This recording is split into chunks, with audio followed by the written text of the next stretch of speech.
इनके लबे रंगी की निछावर थी कि जिसने। एक भाई ने पूछा था कि अगर वज़ू गुस्ल में सिर्फ फ़र्ज़ अदा कर लिए जाएं तो ऐसी सूरत में वज़ू और गुस्ल सही हो जाएगा या नहीं हो जाएगा। तो वज़ू और गुस्ल सही तो हो जाएगा, लेकिन इस तरह की आदत बनाने से बंदा गुनहगार भी होगा।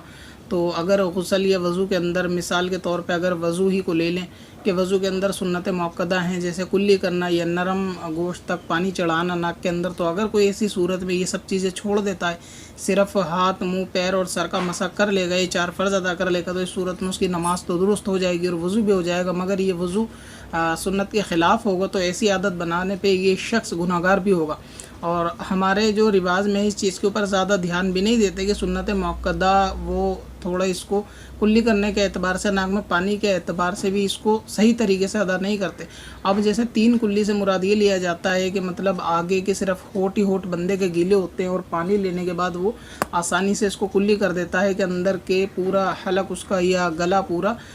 और मुंह के जितने भी दाएं बाएं और दांतों के चारों तरफ ये पूरा पानी इसमें बह नहीं पाता। तो ये सुन्नत मुअक्कदा है कि 3 कुल्ली से मुराद पूरे मुंह में पानी का लगना ज़रूरी है। ठीक इसी तरीके से अगर आप नाक में पानी डालने की बात करें तो बहुत सारे लोगों को आदत होती है कि वो सिर्फ नाक में पानी हल्का सा सूंघ के नाक में पानी चढ़ाकर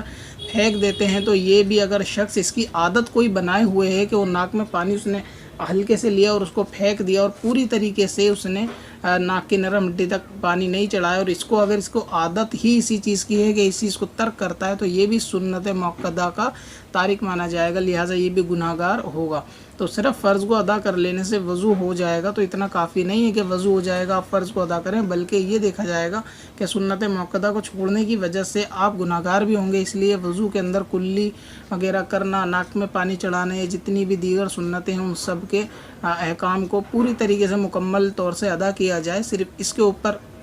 किफ़ायत ना किया जाए कि फ़र्ज़ अदा कर लिया और नमाज़ के लिए खड़े हो गए, इसकी गुनाह। और जितना अगर पहले ऐसा किया है किसी शख्स ने कि उसने नाक में पानी भी सही से नहीं चढ़ाया और उसको छोड़ा है और इसकी आदत भी बनाई है, या फिर कुल्ली ठीक तरीके से नहीं की और इसकी आदत भी उसने बनाई है, तो वो अपने साबिक़ा फ़ेल से इसके अंदर तौबा भी करे और आइंदा इसको ना करने का अहद करे और वज़ू जो है वो सुन्नत के मुताबिक ही करने की कोशिश करे। अच्छा, एक सवाल, पत्थर में असल लाले पुरनवार